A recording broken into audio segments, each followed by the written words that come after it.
Well, hello there. Enjoy to you. Enjoy for me being here. It's kind of cool. I'm glad that I can get here and that there is enough to give out, as there always is. Sometimes I cannot see it. So I was thinking that, you know, there are a lot of things that we don't fully understand in our universe, of course. There are things that we wouldn't really know even that our Savior went through, but he did go through mental anguish. Those thorns were kind of long and they went into, and they created that, which he accepted and transformed into the helmet of salvation. Isn't that incredible that our salvation was born from his injuries? He took everything that we could not transmute and transmuted everything. Things that we could not change and stop. He gave us the ability to change and stop. Only through him, of course.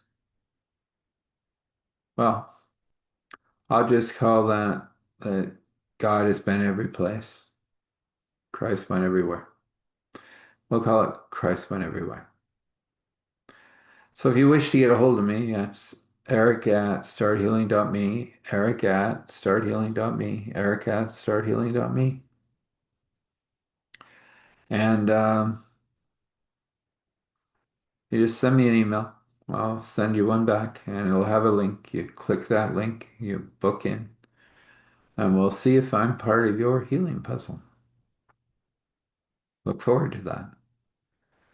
Well, this story's kind of interesting. I've got so many twists and turns. Everybody's sitting there going, wow, where did we, whoop, there we went that way. Woof, oh, now we're here. Now he's with wifey and, he has two other people with him now that he has to care and concern over and look after. It may not be from this neck of the woods exactly. But as you know, they were up having pancakes, getting into the vehicle and getting things done. When we last left them, that's kind of where they were. They were all kind of piling in, weren't they? Getting stuff like, the other washer and dryer and, a few bits and pieces that Joseph required for this, that, and the other thing. Food, of course, but that's getting flown in. You would think, right? But some of this food can't be for some reason. So into the truck it goes. This is a bit of a different run. Somehow they all fit in that cab. Don't ask me to explain that. Don't know. Works. Everybody's happy. After another good meal and realizing it's getting dark, they start to head back to Broken Hoof and eventually, do they drop off what they need to, they'll go to the other reserves and then they'll come back to their new house that will be completed. And I will begin a life there. Of course, when he gets back, he has to park his vehicles, grab his Jeep, and go somewhere and deal with some stuff. That's his life now. So they're driving, and he realizes he requires to stop off at that location again. There's something else he needs to get that he forgot about, but it would be very important for him to have. So he goes, retrieves that little box of stuff that's very important in case he ever requires it. Hopes he doesn't, but he might. Slides it into the truck with the rest of everything else, and off they go again. It's pretty uneventful. There's a few flashes of light around them periodically, but nothing is occurring. And they get back to Broken Hoof, and it's kind of late, and they're kind of tired. And he looks, and the fuel gauge is still doing good. He filled up just before he left, and you know, has big tanks, so it can run the night. So he decides, oh, the lights are on. and they still they're a little bit hungry from all of this and that and the other thing. Seem to have a bit of a pack. So they stop since the lights are on at the bar and they go in and of course, you know, she's now serving drinks of joy and everybody's kind of happy and they're all saying, and he goes, "Oh, that's cool." She goes, "I have chili, hot dogs." Yeah. The flight guy was back and he brought a bunch of hot dogs. They were yummy. And the one that usually runs it goes, "I didn't know you could cook, Mrs. Librarian." And she goes, "Oh, I can do a lot of things." So can the taxi guy there. Me and him, we got this all going nice. He told us we could if we would, and we should, and we did. So it's awesome. So you're home now, and you can, tuck yourself in and have some food and food for the bunch. And who are those two? Oh, they're not from around here, but they're here now and permanently. They'll be under Joseph's care. The wifey's okay with that. Yeah, yeah. The wifey said, and the other one said the same. And 16-year-old was just, "I'm tired, needed playing plunk." She kind of curled up in the corner, keeping an eye on Joseph, making sure he don't go anywhere. Slightly chewing on a bowl of chili with biscuits. It's yummy. She really liked that idea of the biscuits. And they're just, so the laundry lady will be where she's going to be. And she said, "I've had good food, but I am exhausted. So I am going to go back and crawl into my house, see how my boys are doing. Hopefully I haven't wrecked the place." "Nah, I don't think they have," Joseph said. You wanna take those treat boxes for them? Oh, those are for them. Yep, yep. Take those away. And so he's saying, "Well, I'm a little bit tucked too, so I'm gonna get my crew home and you have a good sleep, lady, and I guess you bunch will get this all cleaned up for her." "Oh yeah, that's right. We were just having some fun and food and enjoying some of the miners in and out and watching them find God and joy, and it was awesome." Well, the lady goes, "I'm too tired to worry about it right now. I'm just gonna go upstairs and fall down. I had that was good chili and hot dogs. Yes, like that."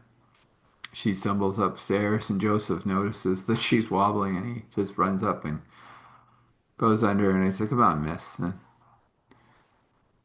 to her surprise, he's able to lift her and he gets her up on bed and drops her on the bed and goes, "Yeah, so tuck you in." Yep. Gives her a kiss on the forehead and says, "Rest well." And she said, "I will with that. Thank you." Trumbles downstairs and everybody's ready to go. Everybody seems to have a care package of, chili and stuff. And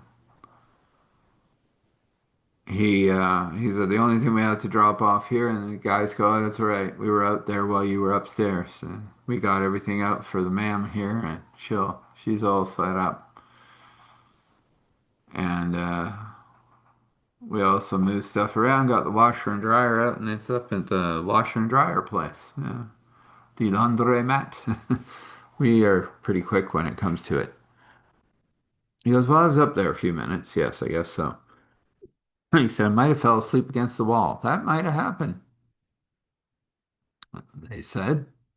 And he looked at his wifey and she winked. And the 16-year-old goes, "You went away for a minute. I am back. I was just a little tired." "Yep, yep. Well, that's good.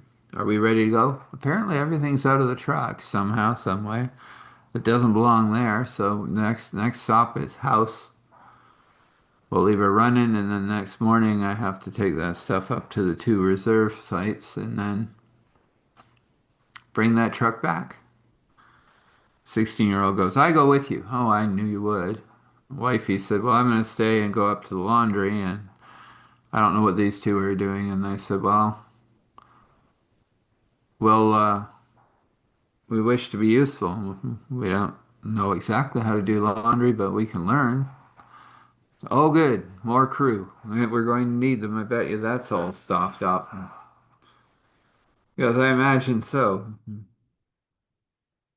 So they pull into the yard and everybody piles out and they find their places inside the house. And Wifey and him have found their own little place of paradise. And of course, the 16-year-old is